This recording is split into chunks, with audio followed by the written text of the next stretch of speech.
Selamat pagi, saudara-saudara yang diberkati oleh Tuhan. Kita ada di minggu yang pertama di bulan Mei di tahun 2020 ini. Kita patut bersyukur kepada Tuhan karena Tuhan sungguh baik di dalam kehidupan kita. Sekalipun ada banyak hal yang terjadi dalam perjalanan kehidupan kita, tapi kita tahu bahwa Tuhan Yesus tidak pernah meninggalkan kita. Pagi hari ini kita akan mendengarkan pembacaan firman Tuhan yang terdapat di dalam 1 Samuel pasalnya yang ke-17 ayat yang ke-45 hingga ayatnya yang ke-50. 1 Samuel 17 ayat 45 hingga ayatnya yang ke-50. Demikian firman Tuhan. Tetapi Daud berkata kepada orang Filistin itu, "Engkau mendatangi aku dengan pedang dan tombak dan lembing, tetapi aku mendatangi engkau dengan nama Tuhan semesta alam, Allah segala barisan Israel yang kau tantang itu. Hari ini juga Tuhan akan menyerahkan engkau ke dalam tanganku, dan aku akan mengalahkan engkau dan memenggal kepalamu dari tubuhmu. Hari ini juga aku akan memberikan mayatmu dan mayat tentara orang Filistin kepada burung-burung di udara dan kepada binatang-binatang liar, supaya seluruh bumi tahu bahwa Israel mempunyai Allah. Dan supaya segenap jemaah ini tahu bahwa Tuhan menyelamatkan bukan dengan pedang dan bukan dengan lembing. Sebab di tangan Tuhanlah pertempuran, dan Ia pun menyerahkan kamu ke dalam tangan kami." Ketika orang Filistin itu bergerak maju untuk menemui Daud, maka segeralah Daud berlari ke barisan musuh untuk menemui orang Filistin itu. Lalu Daud memasukkan tangannya dalam kantungnya, diambilnyalah sebuah batu dari dalamnya, diumbannya, maka kenalah dahi orang Filistin itu, sehingga batu itu terbenam ke dalam dahinya, dan terjerumuslah ia dengan mukanya ke tanah. Demikianlah Daud mengalahkan orang Filistin itu dengan umban dan batu. Ia mengalahkan orang Filistin itu dan membunuhnya tanpa pedang di tangan. Tuhan memberkati kita lewat pembacaan firman Tuhan pada pagi hari ini. Sebelum kita akan belajar dari bagian firman Tuhan ini, kita mau nyanyikan satu pujian, "Dengan Sayap-Mu." Saudara-saudaraku, kita tidak pernah tahu jalan hidup kita masing-masing. Apa yang akan terjadi hari ini, besok, dan di hari-hari yang datang. Apalagi di saat kita sedang menghadapi pandemi COVID-19. Ada rasa takut, cemas, bimbang. Apa yang akan kita alami? Tapi satu hal yang kita harus tahu, jalan hidup orang yang berharap kepada Tuhan, jalan hidup orang yang mengandalkan Tuhan, jalan hidup orang yang selalu berserah kepada Tuhan adalah jalan hidup yang diterangi oleh firman Tuhan. Oleh sebab itu pujian pagi hari ini mengatakan, "Firman-Mu berkata, Kau besertaku."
Engkau Tuhan, karena Engkau baik bagi kami semua. Kami mau mendengarkan firman-Mu pada pagi hari ini. Dan kami percaya firman-Mu akan menjadi kekuatan di dalam kehidupan kami.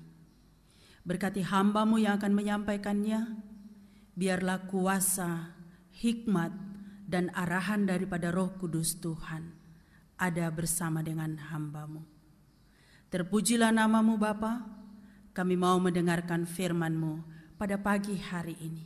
Dan kami mau sambut firman-Mu di dalam nama Tuhan Yesus. Amin. Selamat pagi, salam sejahtera bagi kita semua yang hadir pada pagi hari ini dalam ibadah kesucian minggu yang pertama dalam bulan Mei ini.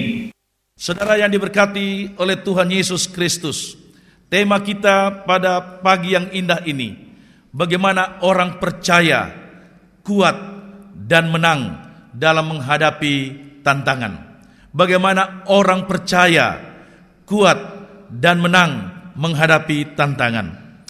Dalam pembacaan kita tadi, dalam 1 Samuel 17 ayat 45 sampai ayat yang ke-50, yang telah dibacakan oleh hambanya Mayor Debbie Kape. Bagaimana berbicara tentang Daud. Daud berkemenangan.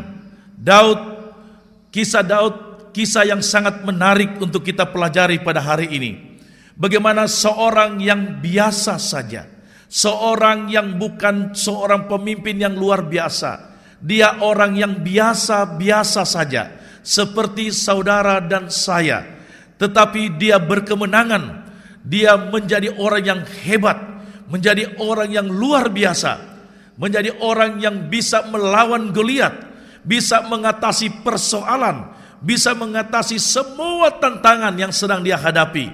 Padahal dia cuma orang-orang biasa saja, berbeda dengan saudara-saudaranya yang memang sudah tinggal di istana, menjadi pimpinan pasukan daripada Raja Saul. Saudara yang diberkati oleh Tuhan Yesus Kristus, apa sih yang dilakukan oleh Daud sehingga dia menang melawan Goliat? Bukankah Goliat ini, saudara-saudara, kalau kita melihat di dalam 1 Samuel 17 ayat 4 sampai 7 dan ayat yang ke-33 menjelaskan tentang sosok seorang Goliat. Bukankah Goliat ini tingginya kurang lebih hampir 3 meter, saudara sekalian? Tinggal 3 senti, 2,97 cm, saudara sekalian. Tinggi daripada Goliat. Dengan menggunakan baju perang. Tinggi, orang dikatakan di sini raksasa. Tetapi saudara, bagaimana seorang yang masih kemerah-merahan? Kalau saudara membaca di dalam 1 Samuel 17 keseluruhan sampai selesai, maka saudara akan melihat daripada data daripada Goliat dan juga data daripada Daud. Saudara bisa melihat di sana siapa itu Daud. Alkitab mengatakan dia elok parasnya, dia kemerah-merahan dalam 1 Samuel 17 ayat yang ke-42. Mana mungkin seorang yang sederhana, mana mungkin orang yang biasa-biasa saja, mana mungkin orang yang dinyatakan hanya seorang anak, ya, masih kemerah-merahan katanya, bisa menang melawan Goliat. Saudara yang diberkati oleh Tuhan, sehari ini kita sama-sama mau belajar supaya kita juga berkemenangan di dalam Tuhan, menjadi orang percaya yang berkemenangan di dalam Tuhan. Saudara, yang pertama, apa yang dilakukan oleh Goliat dan Daud, saudara sekalian? Apa yang dilakukan antara mereka berdua? Secara khusus, apa yang dilakukan oleh Daud menghadapi Goliat yang begitu besar? Saudara, ada 4 hal yang kita harus pelajari. Yang pertama, saudara sekalian, dalam ayat 1 Samuel 17 ayat yang ke-32, di sana dikatakan demikian, berkatalah Daud kepada Saul, janganlah seseorang menjadi tawar hati, karena dia hambamu ini akan pergi melawan orang Filistin. Garis bawahi, saudara sekalian, kata tawar hati. Yang pertama, saudara, untuk kita hidup berkemenangan, bagaimana seperti Daud yang hidup dalam berkemenangan, saudara sekalian, kita harus sehat secara rohani. Orang yang sehat rohani, saudara, dapat melihat persoalan itu dengan tenang. Sehingga dalam bagian firman Tuhan ini dikatakan jangan tawar hati. Karena orang yang tawar hati, saudara sekalian, maka mereka tidak bisa melihat kebaikan-kebaikan Tuhan. Orang yang tawar hati, kalau kita belajar dalam bahasa Indonesia, ya, kamus bahasa Indonesia, di sana dikatakan bahwa kecut hatinya, patah semangat, saudara sekalian, tidak bisa berbuat apa-apa. Dan Daud berkata kepada Saul, jangan tawar hati, saudara sekalian. Yang pertama, kita harus sehat rohani. Seorang atlet, saudara, untuk dia dapat menang, berhasil, saudara, maka dia melatih dirinya, maka dia melatih kehidupannya setiap hari. Makanan dia harus disiplin untuk melatih dirinya, disiplin untuk mengatur makanannya sehingga dia tetap sehat. Maka ketika dia sehat, saudara, maka dia bisa bertanding. Demikian juga dalam bagian firman Tuhan ini, saudara, kita harus sehat secara rohani. Kalau saudara dan saya sehat secara rohani, maka saudara melihat persoalan, melihat COVID-19 ini, melihat persoalan hidup saudara, melihat pergumulan-pergumulan kita, melihat situasi sekarang ini, saudara, orang yang sehat rohani hanya berkata, terpujilah nama Tuhan, bersyukur kepada Tuhan. Tuhan itu baik, saudara. Tetapi kalau kita tidak sehat secara rohani, saudara, maka kita hidup akan mengeluh dan mengeluh terus, menyalahkan satu dengan yang lain, menyalahkan kenapa terjadi seperti demikian, kenapa persoalan hidup ini terus ada, kenapa saya bertubi-tubi persoalan ini ada, selesai satu datang dua, selesai dua datang tiga, saudara sekalian. Kita hidup di dunia ini, saudara, kita tidak lepas dari tantangan dan pencobaan. Satu pergi, maka satu lagi datang. Terus akan datang. Dalam hidup saudara terus akan datang. Karena itulah saudara dan saya ditempatkan di dunia ini untuk menyelesaikan persoalan-persoalan itu. Saudara yang diberkati oleh Tuhan Yesus Kristus, orang yang sehat rohaninya, saudara, maka dia akan menjadi kuat. Daud, saudara, ketika dia melihat Goliat ada di depannya, dia tidak takut. Malah dia berpesan, dia katakan begini dalam bagian firman Tuhan ayat yang ke-32. Dia katakan demikian, berkatalah Daud kepada Saul, janganlah seseorang menjadi tawar hati karena dia. Hambamu ini akan pergi melawan orang Filistin itu. Saudara, orang yang sehat hatinya, sehat hidup rohaninya. Karena dalam hidup ini ada dua, saudara, jasmani dan juga rohani.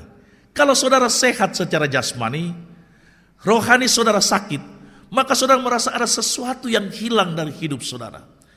Jadi saudara, kalau saudara juga mati secara jasmani, maka saudara tidak ada lagi di dunia ini. Jadi saudara, rohani dan jasmani, dua-duanya harus sehat, saudara sekalian. Sehat secara rohani, maka melihat persoalan itu, dan persoalan itu dengan kekuatan yang datangnya dari Tuhan. Demikian yang dilakukan oleh Daud. Dia tidak tawar hati ketika dia ada di medan pertempuran. Ketika dia melihat Goliat, dia tidak menjadi tawar hati. Karena kenapa, saudara? Dia sehat secara rohani. Dia tahu siapa dirinya. Dia tahu bagaimana hubungannya dengan Tuhan. Dia tahu dia punya kekuatan yang besar dalam hidupnya. Dia punya Allah yang hebat. Dia punya iman yang luar biasa. Yang kedua, saudara sekalian, dalam ayat yang ke-37 dari 1 Samuel 17 ayat 37. Pula kata Daud, Tuhan yang telah melepaskan aku dari cakar singa dan dari cakar beruang, dia juga yang akan melepaskan aku dari tangan orang Filistin itu. Kata Saul kepada Daud, pergilah, Tuhan menyertai engkau. Saudara yang diberkati oleh Tuhan Yesus Kristus, sebelum peperangan melawan Goliat, sesungguhnya Daud sudah berpengalaman berperang melawan singa dan beruang ketika dia menjaga kawanan domba daripada orang tuanya. Dia sudah punya pengalaman-pengalaman yang luar biasa. Dia sudah mengetahui bagaimana dia mengalahkan singa dan beruang itu, saudara sekalian. Maka dia tidak pernah takut, saudara sekalian. Dia berkata, wah, Kalau yang dulu Tuhan sudah tolong saya. Waktu saya mengembalakan kawanan domba, ada begitu binatang buas saya kalahkan. Tuhan telah menolong saya. Saya punya pengalaman yang indah. Saya percaya saya juga pasti menang. Kalau Tuhan sudah tolong di masa lalu, maka saya percaya juga Tuhan telah menolong saya di masa sekarang ini. Saudara yang diberkati oleh Tuhan Yesus Kristus, bukankah ada begitu banyak pengalaman-pengalaman yang saudara telah alami bersama dengan Tuhan? Kalau hari ini saudara tawar hati, saudara kecut hati saudara, saudara patah semangat saudara sekalian, bukankah pengalaman di masa lalu, coba kita menoleh ke belakang kembali, kita melihat kembali, bukankah pertolongan Tuhan itu sangat nyata bagi kita saudara? Bukankah pertolongan Tuhan itu begitu banyak yang kita telah alami? Begitu banyak pertolongan Tuhan dinyatakan bagi saudara. Yang sakit disembuhkan, saudara yang menghadapi tekanan hidup, saudara diangkat, diberikan kemenangan. Dan hari ini ketika kita menghadapi COVID-19 saudara, kita tidak perlu takut saudara sekalian. Kita akan berkata, dulu Tuhan sudah tolong saya. Ada banyak kejadian-kejadian masa lalu Tuhan sudah tolong saya. Tuhan telah memberikan saya kemenangan. Tuhan telah meluputkan saya. Tuhan memberikan saya kekuatan, semangat. Iman saya bertumbuh. Kalau sekarang saya menghadapinya, saya tidak takut. Karena saya tahu Tuhan pasti menyertai akan kehidupan saya. Saudara, demikian dengan Daud. Dia berkata, dulu saya sudah punya pengalaman. Saya bisa mengalahkan singa. Saya bisa mengalahkan beruang. Tuhan telah tolong saya, saudara sekalian. Apalagi engkau, Goliat. Tuhan akan menyerahkan engkau ke tanganku. Aku dapat mengalahkan engkau. Engkau datang dengan pedang dan lembing. Aku datang dalam nama Tuhan semesta alam. Saudara yang diberkati oleh Tuhan Yesus Kristus, bagian yang ketiga saudara, di dalam ayat yang ke-45 dari 1 Samuel 17, kata Daud, tetapi Daud berkata kepada orang Filistin itu, engkau mendatangi aku dengan pedang dan tombak dan lembing, tetapi aku mendatangi engkau dengan nama Tuhan semesta alam, Allah segala barisan Israel yang kau tantang itu. Saudara yang diberkati oleh Tuhan Yesus Kristus, Daud hanya bersandar kepada Tuhan. Dia memiliki iman yang kuat. Dia mengenal siapa Tuhan itu. Dia dari sejak masa mudanya sampai dia dipilih menjadi seorang raja, dia mengenal siapa Allah yang telah menolong dia. Maka dia terus bergantung kepada Tuhan. Dia terus hanya berharap kepada Tuhan. Karena dia sudah mengetahui bahwa Tuhan yang dia sembah bukan sembarang Tuhan. Dia adalah Allah yang dahsyat, Allah yang sudah menolong dia, yang meluputkan dia, yang memberikan dia kemenangan, yang memberikan dia keberhasilan. Dan dia hanya bersandar kepada Tuhan. Dia berkata kepada Goliat, engkau datang dengan pedang dan lembing, aku datang dengan nama Tuhan semesta alam yang kau hina itu. Bayangkan saudara sekalian, dia sangat percaya bagaimana Tuhan pasti menolong. Bukankah saudara dan saya juga mengalami demikian saudara sekalian? Dalam masa-masa sulit saat ini COVID-19 ini, bukankah kita juga berani beriman kepada Tuhan dan berkata, saya punya Allah yang besar. Ketika saya hanya ada di rumah, ketika saya hanya beribadah di rumah, ketika saya hanya tinggal di rumah, ketika saya tidak kemana-mana, saya percaya Tuhan saya yang saya sembah itu sanggup menolong kami sekeluarga, sanggup menolong diri saya, sanggup menolong kota saya, sanggup menolong Indonesia, sanggup menolong dunia ini. Karena dia Tuhan Allah yang dahsyat, yang kita kenal bersama. Yang terpenting dari hidup saudara, introspeksi diri saudara. Apakah saya sungguh beriman kepada Tuhan? Apakah saya sehat secara rohani? Apakah saya sudah belajar melihat pengalaman bersama dengan Tuhan, punya pengalaman yang baik dengan Tuhan? Saudara sekalian, mari kita melihat diri kita, introspeksi diri saudara. Apakah kita sungguh-sungguh sudah dekat dengan Tuhan? Sangat beriman. Saudara, saya percaya tidak ada satupun orang yang percaya, orang Kristen yang tidak beriman kepada Tuhan. Bukankah dia Yesus, kita peringati beberapa minggu yang lalu, dia bangkit dari antara orang mati. Murid-muridnya sudah pada pergi, dan mereka sangat ketakutan. Dan mereka sudah kembali ke tempat pekerjaan mereka semula. Yesus sudah mati. Tidak ada lagi pengharapan. Seharusnya dia menjadi raja. Mereka sudah kembali ke Galilea. Mereka menjadi nelayan, saudara sekalian. Dan Yesus berjumpa dengan mereka di sana. Ketika mereka melihat Yesus, mereka percaya. Mereka melihat Yesus dengan sungguh. Yesus membawa mereka di tepi danau sedang makan bersama. Itu Yesus. Maka saudara, terbangun iman mereka. Yang takut tadi menjadi berani kembali. Dan mereka bersaksi, saudara, bahwa Yesus benar-benar hidup. Saudara, bagian yang terakhir, saudara sekalian,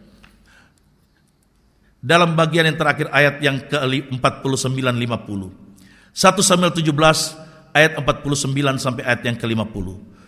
Lalu Daud memasukkan tangannya dalam kantungnya, diambilnyalah sebuah batu dari dalamnya, diumbannya, maka kenalah dahi orang Filistin itu, sehingga batu itu terbenam ke dalam dahinya, dan terjerumuslah ia dengan mukanya ke tanah. Demikianlah Daud mengalahkan orang Filistin itu dengan umban dan batu.